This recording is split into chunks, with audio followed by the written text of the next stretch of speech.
Saber viver. Havia um jovem chamado Tim McCarlane que viveu por volta de 1941. E ele tinha grandes perguntas em sua vida. Como eu posso viver? Como é viver? Por que a vida não vem com um manual de instrução? É interessante isso.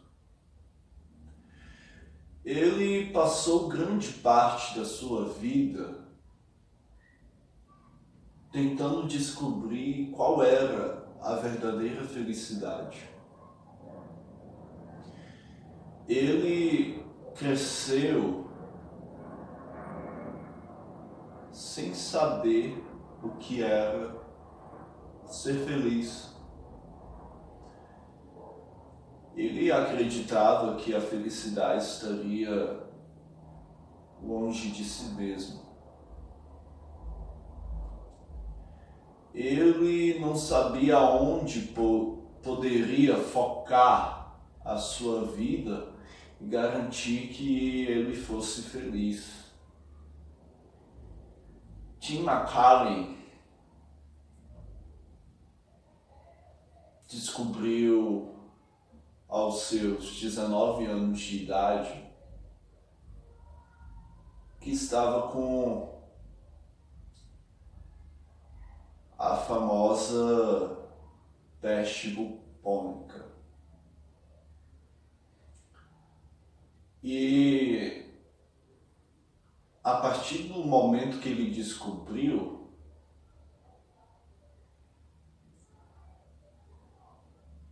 a partir dos pequenos sinais que começou a se apresentar no corpo dele, da doença, ele se isolou de todos. Ele procurou abrigo nas montanhas geladas do sul da Argentina. E ele era o único habitante a ficar naquele isolamento, naquela determinada área.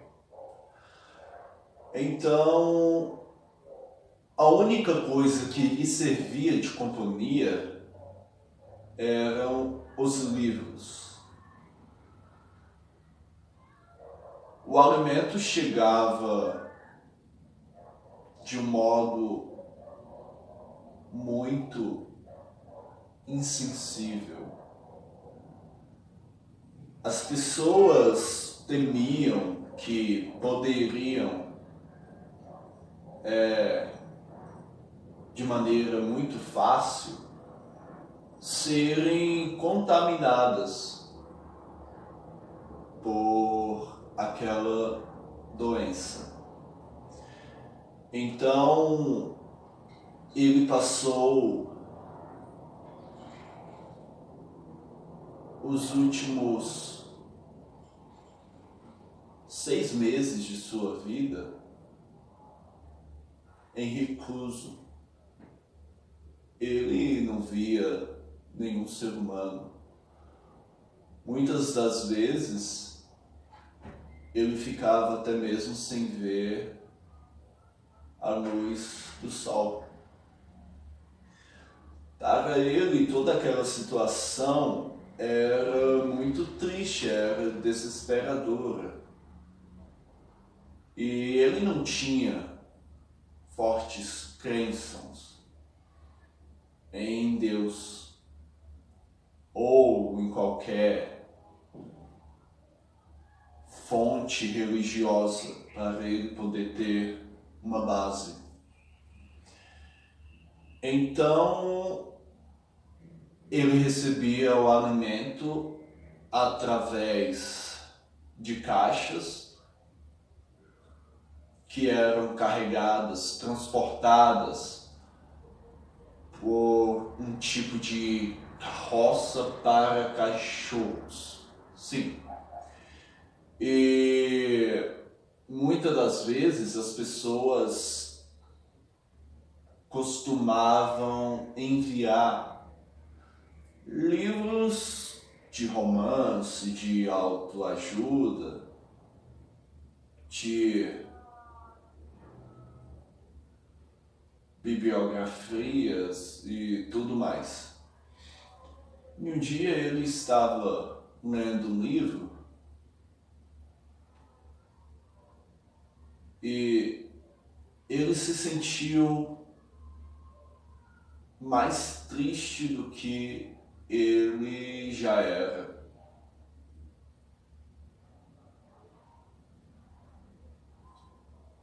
Ele se enquadrava perfeitamente em um quadro depressivo. E ele se perguntava, durante esse tempo que ele ficou em recluso, como era ser feliz.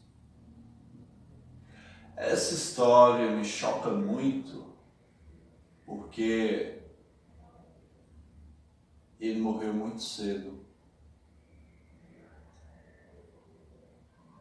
A sua tentativa de salvar-se foi totalmente em vão.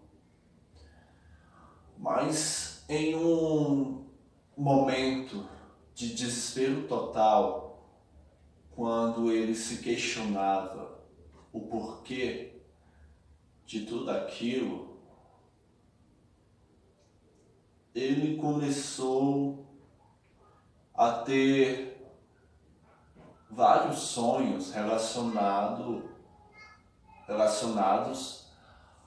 à sua vida. Como ela poderia ter sido se não fosse a doença, como ela poderia ter seguido se ele não tivesse sido contaminado, vamos assim dizer. Depois de ser totalmente rejeitado pela sociedade, de estar em recluso e de começar a se rejeitar, ele aos poucos foi perdendo apetite. Ele não tinha apetite nenhum para poder comer alguma comida. Então, às vezes, ele ficava 74 horas, 76 horas sem comer. E muitas das vezes sem também beber algum líquido. E a questão de higiene era ainda mais complicada. Ele também não tomava banho. Então, além de ter uma doença que naquela época, naquela sociedade, naquele contexto social, era como se fosse uma maldição, ele já não tinha nenhuma expectativa de vida. A questão com Jim McCallum começou a mudar, a sua visão começou a ser transformada a partir do momento que ele escrevia todos aqueles sonhos. E uma vez ele estava sonhando que estava voando pelas estrelas E ele via cada lugares bonitos, fantásticos, via outros mundos. Ele ficava abismado, boquiaberto com tudo aquilo que ele podia ver. E ele começou a aprender que, independente da situação, era ele que fazia o próprio manual de vida. Ou seja, a vida não vem com manual, é você quem cria. E ele pôde perceber que antes dele ficar em recluso, ele tinha uma felicidade. Mas ele não aceitava de forma alguma aquilo, porque era mais doloroso para ele. Então todas aquelas perguntas que ele se fazia, as respostas estavam nele. E ele nos trouxe uma grande lição. Nós não precisamos de manual nenhum para viver. Nós apenas precisamos fazer de cada momento único, como se não fosse possível reviver esse momento. Pois ele dizia, se chegarmos a fazer cada momento de nossa vida como se fosse o último, nós estaremos vivendo a verdadeira felicidade. Depois desses 6 meses em recluso, Tim McCarlin foi achado morto em 19 de maio de 1952.